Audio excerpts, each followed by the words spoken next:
Eu abri o live falando aqui, Basília e Juliana, sobre quem nunca esteve numa rodinha e veio uma indireta de alguém e a gente fica assim, eita lasqueira, será que foi para mim, será que foi para o outro, né? Será que essa indireta do chefe veio para mim, para aquilo que eu fiz?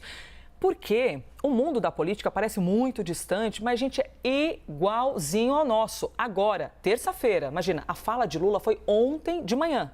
Agora, terça-feira, ainda tem havido em Brasília, por alguns corredores, essa impressão de, será que a indireta foi para mim ou se não foi?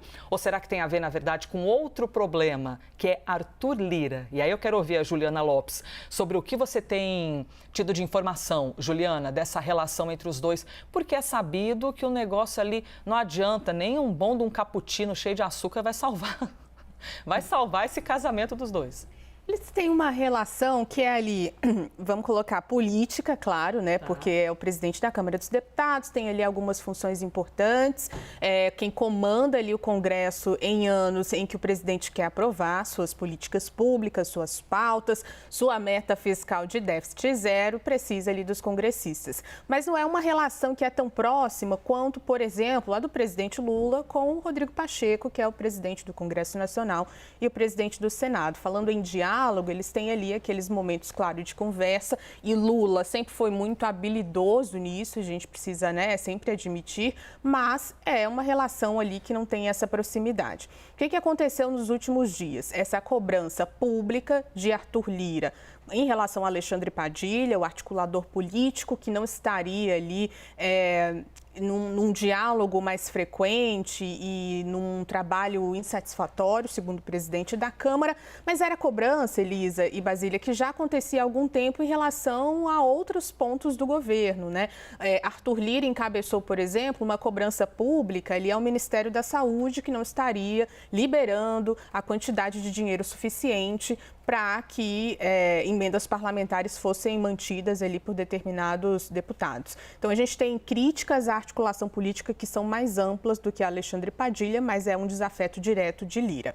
Dentro disso, a gente precisa colocar dois pontos. O primeiro é que o presidente Lula já havia feito cobranças internas a esses ministros que foram chamados ali publicamente ontem, durante aquele evento, né? Numa conversa de, olha, vocês precisam apresentar mais coisas populares, precisam conversar mais com o povo. Isso já tinha sido feito com Wellington Dias, já tinha sido feito com Fernando Haddad. Então, essas críticas públicas vieram ali à tona de uma maneira, né, até televisionada, mas já havia sido feito em conversas com esses parlamentares, com esses ministros. Em relação ao Arthur Lira, a Larissa Rodrigues traz um ponto bastante interessante, que ficou claro na conversa que Lula teve e depois no que repassou aos ministros, que a articulação política vai ser sim pulverizada, ou seja, não vai ficar só na figura de Alexandre Padilha e agora oficialmente, outros ministros terão essa função de conversar com os parlamentares. Só para a gente terminar, isso é uma crítica interna ali dentro de alguns ministérios, essa pulverização, mas Lula deixou muito claro que articulou isso com Arthur Lira e que agora não cabe só a Alexandre Padilha fazer essa conversa. Pois é, todos os ministros ali... Bom, Alckmin e Haddad vieram no dress code, terno azul e gravata... e gravata vermelha, pelo que está aparecendo na imagem. E ficou essa impressão de que será que ele falou para o ministro da Fazenda essa coisa de muitos livros? Porque você está falando de um político brasileiro experimentado, mas formado em Direito, mestrado em Economia, doutorado em Filosofia e um leitor voraz. Então ficou uma coisa assim, será que tem a ver? Mas muita gente dizendo que não. Espera que eu vou levantar aqui um cadinho para não matar o coração do gaúcho aqui na câmera 1. E as interpretações são de que, na verdade, não foi uma coisa meio pro ar, assim, pode ser que tenha mais a ver com a relação de Arthur Lira. Esse chacoalhão de Lula nos ministros tem um motivo. Esta é uma semana-chave para as contas federais. Líderes da base do governo começam a se movimentar para um Congresso cheio de votações de pautas importantes e que podem criar dificuldades para os cofres públicos. Cofre público, o nosso dinheiro que é arrecadado e vai para esse cofre. A ideia é tentar segurar o aumento de gastos da União. A gente separou aqui o que está em jogo, que são as chamadas pautas-bomba, ou seja, aqueles assuntos que carregam um azedume maior. E os valores estimados, que é bem legal para que você possa visualizar de quanto a gente está falando. Começando aqui pelo PERSE. que tem a ver com o setor de eventos, tudo que trata de eventos. Isso aqui é um programa que foi criado, um programa emergencial no período da pandemia para o setor que foi tão amplamente afetado. A discussão agora é, a pandemia já acabou. Por qual motivo o PERSE ainda tem de existir? Visto que você tem aqui, de vento em popa, os shows acontecendo na cidade de São Paulo, é uma loucura. Os preços imensos, inclusive, dos shows. Por qual motivo esse setor tem de continuar recebendo ali alguns benefícios? Quanto custa esse papo? 15 bilhões de reais. 15 bilhões de reais o PERSE.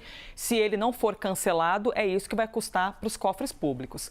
As emendas parlamentares. Para esta semana, o governo ainda trabalha num acordo na questão dos 5 bi, é muito dinheiro, né? Não consigo nem imaginar o que seria isso. 5 bilhões e 600 milhões em emendas de comissões do Congresso. Emendas que foram vetadas.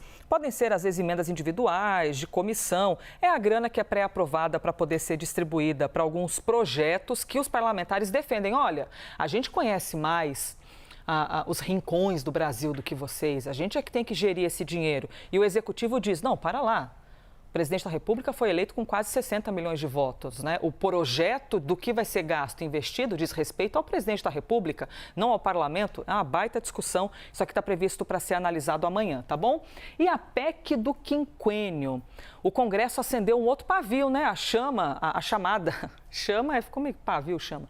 A chamada PEC do quinquênio, que turbina os salários de juízes, promotores, com um aumento de 5% a cada 5 anos. Por isso que é quinquênio, a cada 5 anos. A ideia é segurar o benefício, que pode ter um impacto de até 40 bilhões de reais aos cofres da União. O texto deve começar a ser debatido hoje, nesta terça-feira, no plenário do Senado. Então, a gente vai falar sobre isso agora? Maravilhoso. Daniel Pereira, nosso editor-chefe, não dá ponto sem nó aqui, já vai fazer um gancho para a gente poder trazer essa PEC do quinquênio com a Isabel Mega, essa proposta, né, que estabelece um adicional por tempo de serviço para juízes, procuradores, defensores públicos.